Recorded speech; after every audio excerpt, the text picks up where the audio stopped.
अगर मैं आपको फुल फॉर्म बताऊं तो फुल फॉर्म है नॉन ट्रस्टेबल एजेंसी। हाँ, ये एकदम सही फुल फॉर्म है। पता है क्यों?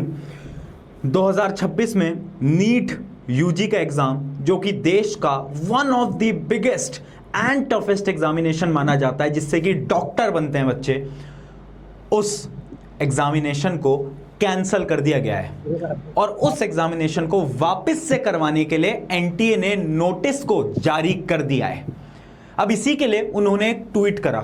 आज ना मैं ये जो संस्था है ना, नॉन ट्रस्टेबल एजेंसी, इसके बारे में ना बहुत सारे सच तुम्हें मैं बताऊंगा। और ये जो तुम पूछ रहे हो कि अब नीट का एग्जाम कब होगा, कैसा पेपर होगा, बहुत सारी चीजें जो कि आज मुझे तुमसे बात करनी है और 1 to 1 ओपन टॉक करना है। ध्यान से सुनना सारी बातें। ये दिखाता हूं मैं तुम्हें कि क्या डाला एनटीए ने। एनटीए ने अपनी जस्टिफिकेशन देते हुए एक पूरा का पूरा इतना बड़ा अलग अलग पॉइंटर्स का एक प्रूफ डाला है, प्रूफ बोल दो या फिर एक ट्वीट बोल दो, वो डाला है ना, जिसके अंदर उन्होंने ये बताया कि बहुत सारी चीजें चल रही थी इंटरनली। अब ये नहीं बताया कि क्या हो रहा था, ठीक है, ये बता रहे हैं बहुत सारी चीजें चल रही थी इंटरनली, जिसकी वजह से हमें ये जो नीट एग्जाम हुआ है ना 2026 में, अभी 3 तारीख को, उस एग्जाम को रद्द करना पड़ा और एग्जाम अब वापस होगा, है ना। बताया नहीं है क्या हुआ है, बस इतना बोला है कि सीबीआई इसके ऊपर जांच करेगी। अब ये जो केस है वो सीबीआई को इन्होंने डाल दिया है ना, और वापस से पूरे के पूरे एग्जाम को कंडक्ट ये कराने वाले हैं। अच्छा, अगर आप लोगों को नहीं बताओगे तो लोगों को तो पता ही नहीं चलेगा कि क्या हुआ है। कितने दिनों से कितने आर्टिकल्स आ रहे हैं कि नीट का पेपर लीक हो गया। नीट का पेपर तो 10 दिन पहले ही बच्चों के पास पहुंच गया था। नीट का पेपर 10 लाख में मिल रहा था, 15 लाख में मिल रहा था, टेलीग्राम के चैनल्स पे मिल रहा था। कब से चल रहा है ये? अरे किसी भी सोशल मीडिया को उठाओ, हर जगह चल रहा है।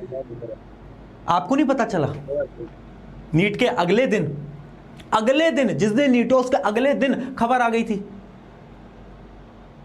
तब भी कुछ नहीं बोले, इतने दिन तक वेट कराया। कितने आर्टिकल्स हैं ऐसे? मैं आपको आर्टिकल्स दिखाता हूं ना, देखो कितने सारे आर्टिकल्स हैं। मैं आपको एक एक करके अगर आर्टिकल्स दिखाऊं, ये देखो इतने सारे आर्टिकल्स ऑलरेडी छप चुके थे। 135 question in NEET practice bank match actual exam, यानी जो एक राजस्थान के इंस्टीट्यूट में प्रैक्टिस बैंक में दिए थे कुछ दिन पहले, वो 135 क्वेश्चन मैच कर गए नीट एग्जाम के अंदर। अरे ऐसे कितने आर्टिकल पहले ही छप चुके थे, बट नहीं, हमें तो अब याद आया है कि नीट तो लीक हो गया था। और हम बताएंगे नहीं नीट लीक हुआ है, नहीं बताएंगे। हम ये बोलेंगे कि कुछ प्रॉब्लम्स हुई हैं जिस वजह से पेपर वापस से कंडक्ट कराना पड़ेगा। और ये है एनटीए, यानी non trustable agency.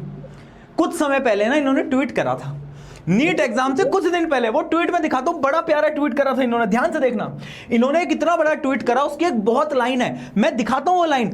This isn't your school test. ये बोल रहे थे कि ये ना नेशनल लेवल का एग्जाम है, तुम्हारा स्कूल टेस्ट नहीं है। हाँ, बिल्कुल सही बोल रहे हो आप, क्योंकि हमारे स्कूल टेस्ट ना लीक नहीं होते थे।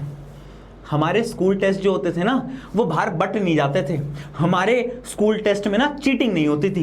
हमारे स्कूल टेस्ट में ना इतना सारा मिसमैनेजमेंट नहीं होता था। हमारे स्कूल टेस्ट में ना सही बच्चा टॉप करता था, जो कि असली में पढ़ के जाता था। हमारे स्कूल टेस्ट में ना इतने सारे इश्यूज नहीं होते थे। हमारा स्कूल टेस्ट बार बार कंडक्ट नहीं कराया जाता था। हमारा स्कूल टेस्ट लाखों बच्चों का करियर खराब नहीं करता था। तो बिल्कुल सही बात है, पहले बोल दिया था इन्होंने तो, this isn't your school test, ये नेशनल लेवल का टेस्ट है। ये हो रहा है, ये कर रहे हैं।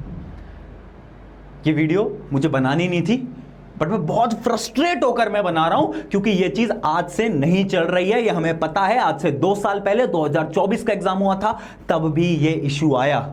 सबको पता था, कुछ नहीं हुआ था, कुछ उसका आउटकम नहीं आया था। अपने सीनियर से पूछ लेना, या फिर कुछ बच्चे जो कि शायद सेकंड ड्रॉप दे रहे होंगे, उनको पता होगी ये बात।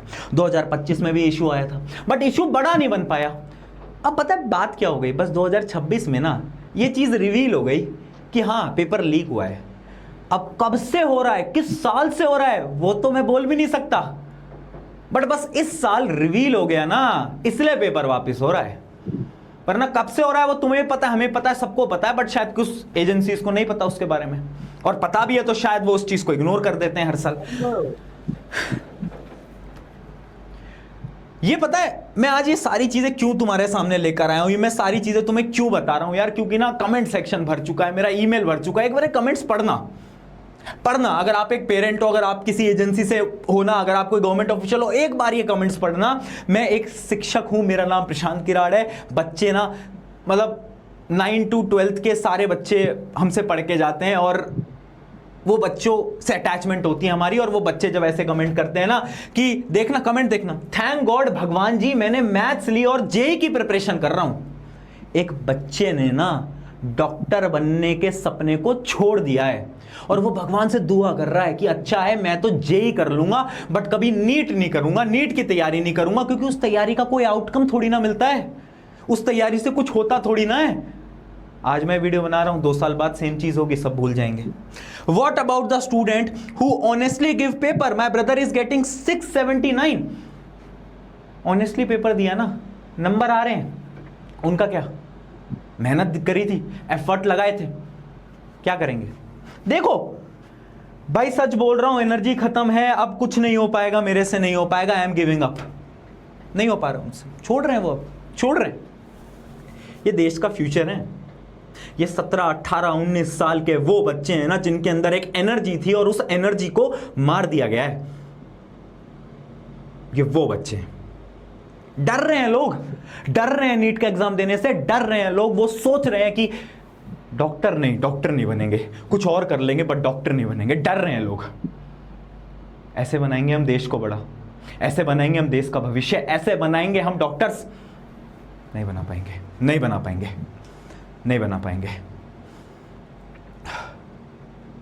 पता है आज सुबह ना एक ईमेल आया एक बच्चे का, वो बच्चा जो कि कोटा से तैयारी कर रहा था, उसका सेकंड ड्रॉप चल रहा था, एक ऑफलाइन इंस्टीट्यूट से तैयारी कर रहा है, बिहार का रहने वाला बच्चा है। और पता है क्या लिखता है? भैया इस बार नीट का एग्जाम हुआ, मेरे ना 650 मार्क्स आ रहे हैं। मेरे पापा ने ना नीट की तैयारी कराने के लिए, उनकी एक ज़मीन हुआ करती थी जिसपे वो खेती करते थे अपने गांव के अंदर, वो बेच दी और वो बेचकर मुझे तैयारी करवाई। 2 बार नहीं हो पाया बट सेकंड ड्रॉप, अब फाइनली मेरा ना इस बार सिलेक्शन हो रहा है, मेरे 650 मार्क्स आ रहे हैं। मैंने अपने गांव में सबको बता दिया है, मैं बिहार वापस चला गया हूं एग्जाम देकर और मैंने सबको बता दिया है कि मैं अपने गांव का पहला डॉक्टर बनने वाला हूं। मेरे गांव में सब खुश थे, लेकिन आज ना एनटीए ये बोल रहा है कि पेपर तो वापस होगा। अब भैया अगर पेपर मुश्किल आया, पेपर टफ आया और बाई चांस मेरे नंबर उतने अच्छे नहीं आ पाए, अगर कुछ गलतियां मुझसे हो गई, तो वो जो सपना मैंने अपने रिश्तेदारों, अपने गांव वालों और अपने पेरेंट्स को दिखाया है, वो जो मैंने बोला है कि मैं अपने गांव का पहला डॉक्टर बनूंगा, वो सपना तो टूट गया ना भैया, उसका क्या करूंगा? वो सपना तो बिखर गया ना। मुझे समझ नहीं आ रहा था यार, मैं ऐसे बच्चों को क्या बोलूं, अब मैं क्या बोलूं? हाँ मैं मान रहा हूं कि एनटी ने एक चीज अच्छी करी है कि ठीक है री एग्जाम करवा रहे हैं, री एग्जाम करवाएंगे और वो भी फ्री ऑफ कॉस्ट करा रहे हैं, बहुत अच्छी बात है, आपको वापस पैसा नहीं देना। बट मैं एक सच्चाई बताऊं तुम्हें, री एग्जाम की दिखाता हूं आपको मैं। नीट से पहले AIPMT करके एक एग्जाम हुआ करता था, आज से कुछ साल पहले यानी 2015 के अंदर, 10-11 साल पहले सेम सिचुएशन हुई थी। 3 मई को पेपर हुआ था और 3 मई को जो पेपर हुआ था वो लीक हो गया था और उसके बाद AIPMT ने बोला कि चलो कोई बात नहीं, पेपर वापस से कंडक्ट कराएंगे। 1.5 महीने बाद यानी जुलाई के अंदर, कब हुआ वापस पेपर? जुलाई के अंदर पेपर वापस हुआ था, याद रखना, जुलाई के अंदर 1.5 महीने के बाद पेपर हुआ था। लेकिन जब वो पेपर हुआ ना, उसका टफनेस लेवल 10 टाइम्स ज्यादा था। ये रियलिटी है, उठाकर देख लेना। AIPMT का जो सेकंड पेपर हुआ था, री अटेम्प्ट जो हुआ था, 10 टाइम्स ज्यादा था पेपर का लेवल, जिसकी वजह से वो बच्चे जो कि अच्छा स्कोर कर रहे थे उनका अच्छा स्कोर नहीं आ पाया। क्यों नहीं आ पाया? क्योंकि उसके अंदर क्वेश्चंस का लेवल, डिफिकल्टी लेवल बहुत हाई लेवल की थी।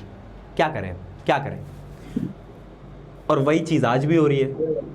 बहुत ज्यादा चांसेस हैं कि पेपर हार्ड आएगा। मैं डरा नहीं रहा हूं, मैं कुछ नहीं बोल रहा हूं, बट हर बार ऐसा ही होता है ना। कब तक बर्दाश्त करेंगे यार हम, कब तक बर्दाश्त करेंगे हम? एक बच्चा जो कि अच्छा पेपर देकर गया, वो बच्चा जो कि खुश था पढ़ाई, अब उसने बोला यार फाइनली मेरे जीवन से ये जो मैंने 2-3 साल कठिनाई में गुजारे हैं वो सारे दिन मेरे जाने वाले हैं और अब मैं फ्रीडम के साथ जीऊंगा, फ्रीडम के साथ जीऊंगी और अब मैं बाहर निकलूंगी। वो उसने पढ़ाई अब छोड़ दी है, उसका फ्लो खत्म हो गया है। अब उसको अचानक से एक दिन न्यूज़ मिलती है कि अरे पेपर तो वापस होगा, अब उसे वापस से अपनी प्रिपरेशन लगानी पड़ेगी, और अगर पेपर टफ आ जाता है तो फिर वही कहानी।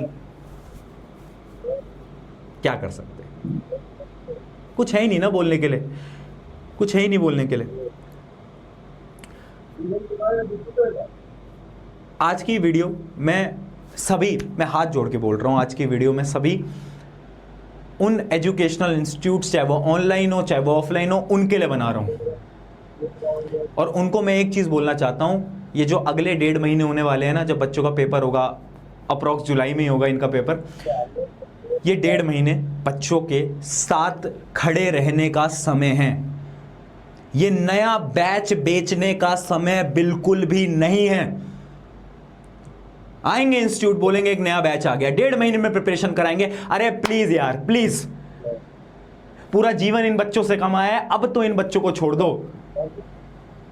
अब नहीं, अगले 1.5 महीने नहीं, अगले 1.5 महीने प्लीज, अगले 1.5 महीने ना मैं दरख्वास्त कर रहा हूं सभी इंस्टीट्यूट से, स्पेशली ऑफलाइन ऑनलाइन जो भी हैं, आपके इंस्टीट्यूट में जो बच्चे इनरोल्ड हैं, अगले 1.5 महीने भी उनकी क्लासेस लगवाओ, प्लीज लगवाओ, और वो फ्री ऑफ कॉस्ट रखो। जो कि वो ऑलरेडी इनरोल्ड थे, उनसे कोई पैसा मत लो, जब तक उनका नीट एग्जाम नहीं हो जाता। उनको सपोर्ट करो, उनको टफ क्वेश्चंस की प्रैक्टिस कराओ, इमोशनल सपोर्ट दो उनको।